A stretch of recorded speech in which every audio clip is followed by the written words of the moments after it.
Hello everyone, my name is Brenner, and today I'm going to be going over web scraping with Python and Beautiful Soup. There are a lot of comments in this notebook if you are curious, and there's really a rabbit hole that you can go down with Beautiful Soup. But today we'll just be covering the basics and kind of just showing the potential of this library and what you can do with it. So I'm going to go ahead and um, restart all runtimes and clear the output. So start off by just importing it. And the only two libraries we will be using will be Beautiful Soup and Request. And the documentation is right here. And there's a lot you can do with Beautiful Soup. But no, I don't know if there's anything you can't do, but there are other libraries as well. So we're going to go ahead and import this. Now, if you're running locally, you would do a pip install. That's why these are commented out. And so the first thing that you need to do with request is get the page you're trying to access. So for example, this is Google. And so we're going to set result and we're going to do a .get. And the .get just accesses the web page, helps us store as an object. And then we're going to check the status code. And then this is all through request. And a 200 is good. If you ever got a 400 code by going to a website, that's bad. And we also check the header. And if you're interested about headers, there's a comment here. And you can see the header here. I don't know why Colab is outputting it like this, but from there, we need to store the data of the website somewhere. So we set a variable of source and do the .content. And again, we can print the source, and it's just going to print the whole HTML of the source. And it looks better when it's outputted fully. But from there, we create this is the important part, a soup object.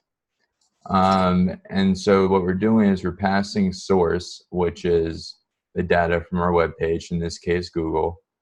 And we pass as an argument. And then don't worry too much about this right here. It's just saying we're reading like an HTML document. And we're going to pass that in. And so real quickly, for example, even with this, if we inspect this, with any kind of web scraping, you're going to need to know a little bit of HTML. And so you see these tags here at H1. If I can find a link, here we go. Here's a link. And so you see there's an A tag and an href and then the link here. And that link just points to another Beautiful Soup info page. So essentially what we're doing here is we're finding all the A tags through links and through a .find all. And I commented this out, but if we print links, we can see all the links here from Google is, mail, just print all the A tags. And I think I tried to print as a new line here, but it didn't work out too well. And that's how you can just kind of like find all. And another thing you can do is if you hit tab, when you do these, you can see the options. So you're not going in blind. You don't need to spend all the documentation. You just got to know what you need. So right here, we're going to be doing talking about request. And so here we're doing a for loop, and this could be anything. It doesn't have to be a link. It could be for something and link. So this can change. So don't worry about this needs to be static. Links though is what we described above. And so if we run this is going to find all the hrefs within the text that have about in it. And so you're looking for a keyword. This is kind of the for loop you would go about. And from here, you can see it found about Google, and it worked. And so from here, we can go jump into tags. So soup.b is just the bold tag. And so we can see one of the first bold tags is search. And if we go to google.com, it's a very simple, very elegant homepage that they've been refining for a while. And so the first thing is search. And so there's also a find all method, and a find all method of bold tag, since there's really only one on this page, we'll find all the bold tags. And so it's all about the tags and inspecting and knowing what you want out of it. And so what we can do here is get the name of the tag using a dot name. And this is just a dot name method. Now, I know I've been talking fast, but another very cool thing if you're working with a big project is the ability to alter attributes. So we have a tag here, and this is just saying tag equals soup.b. And so we print, tag, that will be search. Now, B by default in HTML means bold. But if we do tag.name equals block quote and then print tag again, you can see we changed B to block quote. So this can help organize your code and help you refine your scraping techniques. And I'm going to run into a quick example here. And so what I did here is the same thing I did up here, and I made the source result.content and use beautiful soup, and I'm going to comment here, but essentially I pasted in some sample HTML and set it to a variable called HTML doc. And if you want to look at what that looks like, I have it right here in the comments, but if we copy and paste this, this is what it looks like. Very basic Land of School intro web scraping, very basic HTML. And so we run this, and this is the same thing as above. We're going to find all the bold tags now. And if you look, all the bold tags, the first bold tag is ID and test 1. And when you print just find, it's going to find the first tag of that. And since we found all, one of the differences here in tag is that we set the index to 1. So if you look here, we have a bold tag right here. So that's 0. And then we have a bold tag, which we changed to block quote here. And actually, this could be the first block quote, but because we changed that, the second indexed bold tag would be test 1. And we can actually print the tag of ID right here. So ID of that result, and we will get 1. And I just did this on purpose, but for instance, if we try to find the third index, it would not work because we don't have we don't have a third index. Now, like I said, the attributes are mutable. So we can actually see in this code, you can see it's bold test 1. Now, if we say tag brackets, another attribute equals 2, we can actually add attributes to the HTML, which I thought is cool. And down here, I'm not going to go over this, but this is just, we can also delete tags. And so for strings, We can print a string. And I'm just printing a tag to kind of get that repetition of seeing what a tag looks like. And regarding strings, there is a dot string replace. So we run this. If you look before, another attribute would have been right here. But test1 would be turned into this is another string just by string replace with. So in an example, if you wanted to web scrape a certain data, but there is a repetitive string that you don't want, you could use this syntax to help scrape that. Now, I'm kind of rushing through this because I want to show you the actual example. But so if you had an HTML file, essentially I could save this as an HTML file.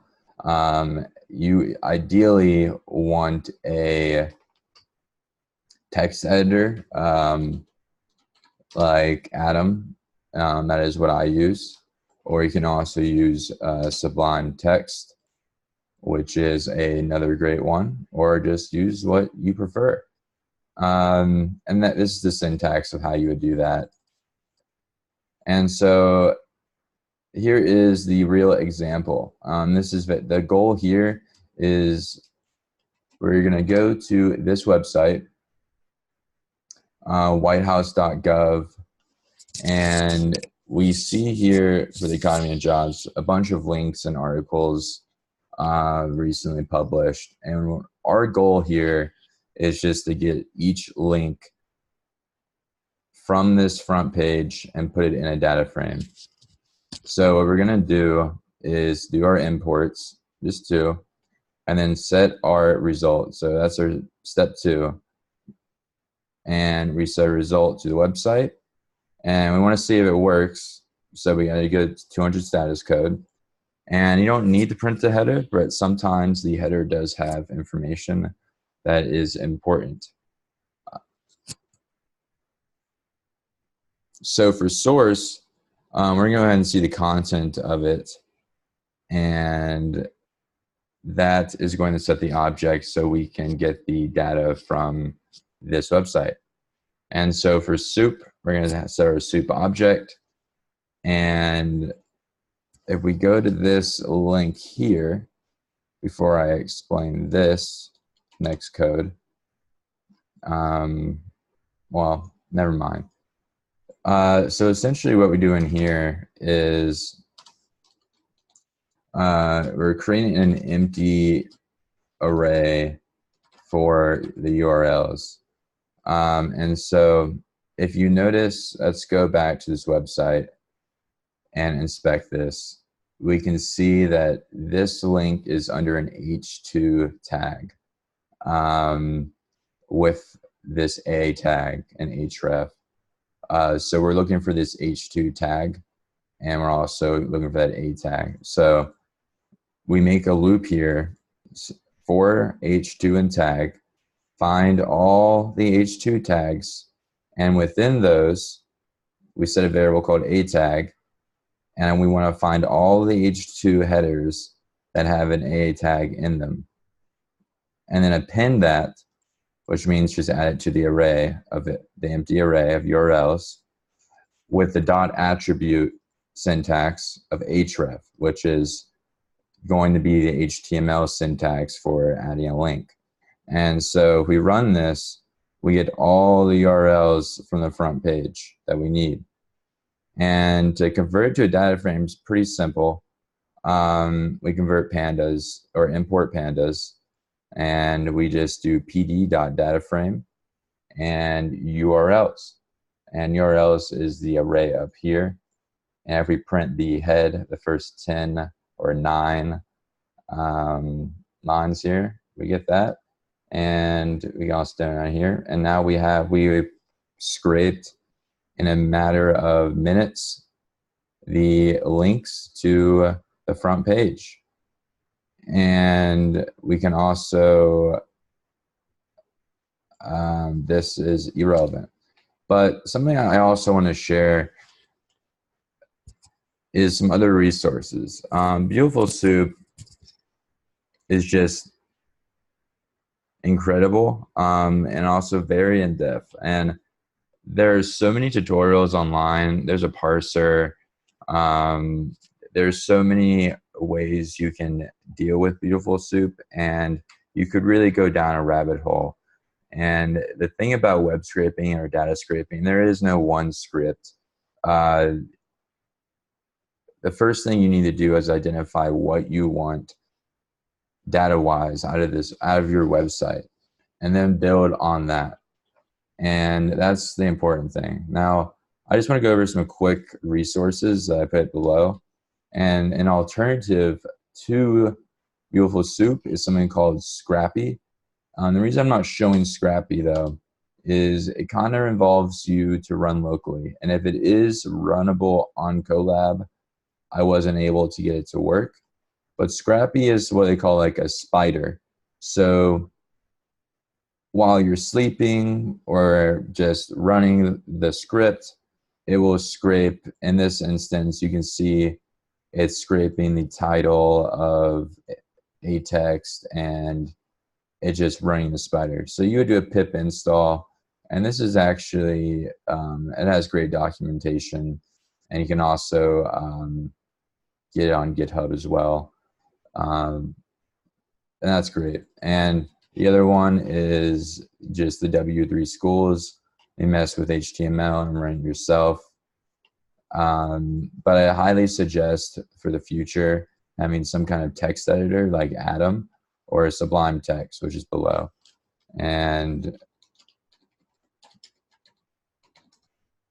that's about it. I hope I was kind of able to explain Beautiful Soup and kind of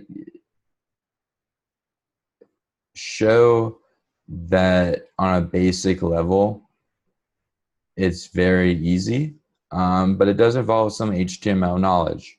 And I personally believe data mining, data scraping is going to be important because it's going to be the scraping that gets the answers you want. So moving forward, check out the Beautiful Soup documentation, check out Scrappy, and try to scrape something of your own. Put it in a data frame and have fun.